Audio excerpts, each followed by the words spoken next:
موجود رہتی ہیں, بڑے انتہائی پروفیشنل انداز میں وہ خدمات سر انجام دیتی ہیں. بالکل جناب, اسی حوالے سے بات کرنے کے لیے ہمیں پروگرام میں جوائن کیا deputy director diving Pakistan navy commander Sufyan Saleem نے. آپ کو پروگرام میں خوش آمدید کہتے ہیں.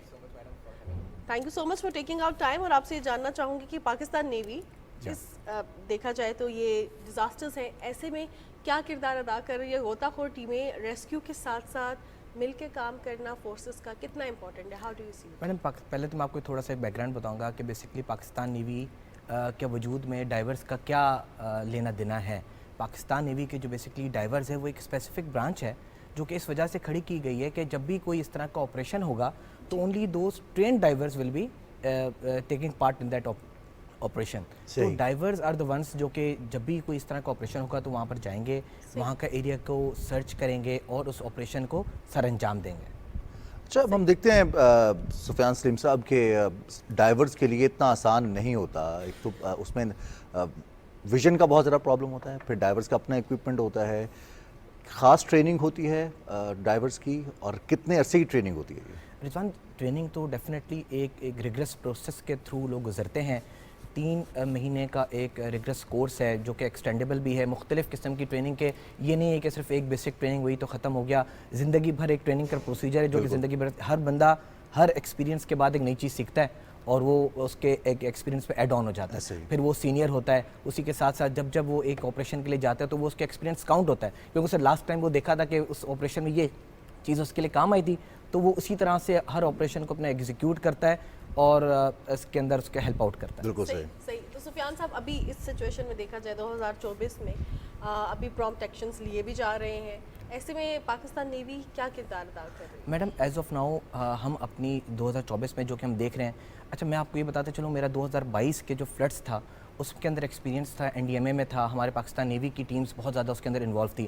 پاکستان نیوی نے ڈیورنگ 2022 بہت زیادہ آپریشنس کیے, ڈائیونگ آپس کیے, اور کتنی ہی جانوں کو ہم لوگوں نے بچایا. ہم لوگوں نے جتنے لوگ کوئی ڈوبتے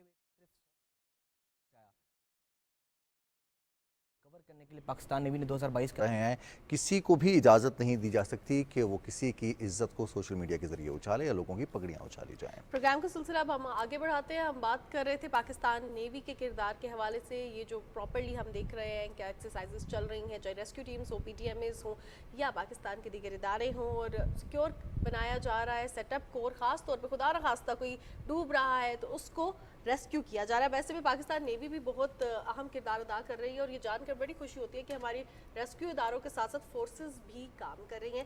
کمانڈر سفیان ہمارے ساتھ پروگرام میں موجود ہے. مجھے یہ بتائیے گا کہ ہم جس طرح بات کرتے ہیں غوطہ خور ٹیمز کے حوالے سے, اب ریسکیو 1122 کو ہم کال کر دیتے ہیں, یا جو نیوی ہے اس کو اگر اپروچ کرنا ہو, خدا نخواستہ کوئی ایسا ایشو ہو گیا ہے تو کیا میکینزم ہوگا, کہاں پہ مجھے کمپلینٹ کرنی ہوگی, اور اس کے بعد وہ کمپلینٹ کو فالو کرنے کے لیے کیا اس کا پروسیجر ہوگا؟ میڈم جتنی بھی کمپلینٹس ہیں کہ آپ کا کوئی انسیڈنٹ ہو گیا ہے, it has to be reported through a proper channel, that is through DC. DCs کے پاس جا کے آپ امیجیٹلی جیسی ہی پاکستان نیوی کے پاس رپورٹ آتی ہے تو ہمارا پروسیجر سٹارٹ ہو جاتا ہے. Our teams are ready for the deployment 24 hours. It's just کہ ہمارے پاس ایک بار ایک کال آنی ہے پراپر چینل کے تھرو اور ہمارے پروسیجر سٹارٹ ہو جائے. ہمارا اسٹیبلش میکینزم ہے اور وہی فالو ہوتا ہے. بالکل صحیح. تو ہم دیکھتے ہیں سفیان صاحب کہ اس موسم میں خاص طور پر 2024 سے پہلے 2022 میں ہم نے دیکھا, پھر 2010 2014 میں دیکھا, ایک دم سے بارش ہونا, ریورائن فلڈ ہو یا پھر اربن فلڈنگ ہو, اس میں بھی لوگوں کے ڈوبنے کے واقعات, جیسے کل راولپنڈی میں واقعہ ایک پیش آیا ہے, ایبٹ آباد میں واقعات پیش آئے ہیں. ایسے میں تھوڑا سا ٹائم پہلے سے ہم طے کر سکتے ہیں, پرو ایکٹیو ہو سکتے ہیں کہ اس علاقے میں زیادہ بارش ہے, اس علاقے میں زیادہ سیلاب کی صورتحال ڈیولپ ہو سکتی ہے, تو اس کے لیے مخصوص تیاری کی جاتی ہے ٹیمز کی ڈپلائمنٹ کے حوالے سے؟ ٹیمز جیسے ہے کہ ٹیمز تو ہر وقت ریڈی ہیں. جن علاقوں میں آپ جس طرح بتا رہے ہیں اربن فلڈنگ ہے, ریورائن کے ایشوز آ رہے ہیں, وہ تو ڈیفینیٹلی ہر علاقے کے ایڈمنسٹریشن نے اس کو دیکھنا ہے. ہماری ٹیمز کی جیسی ہی ہمیں یہ پتہ چلے گا کہ ایک بندے کا ایشو ہے, کوئی ایک فیملی کا ایشو ہے, ہماری ٹیمز اس کو جس بھی جگہ پر وہ ایشو ہے اس کو ایڈریس کرنے کے لیے فوراً نکل جائے گی. ہمارا فوکس اس چیز پہ ہوتا ہے کہ کہاں سے کمپلین آ رہی ہے اور ہم نے اس کو ایڈریس کتنی ہی جلدی اس ٹائم فریم پہ کرنا ہے, کیونکہ جو فیملی کا حصہ وہاں پر پریشان ہوتا ہے اس کو ایڈریس کرنا بہت ضروری ہے. اللہ نہ کرے وہ بندہ ڈیڈ ہو, اس کو ریکور کرنا اس کی ڈیڈ باڈی, یا وہ پریشان, وہ کہیں بیچ میں ڈراؤن ہو رہا ہو. لاسٹ ایئر ہم لوگوں نے 11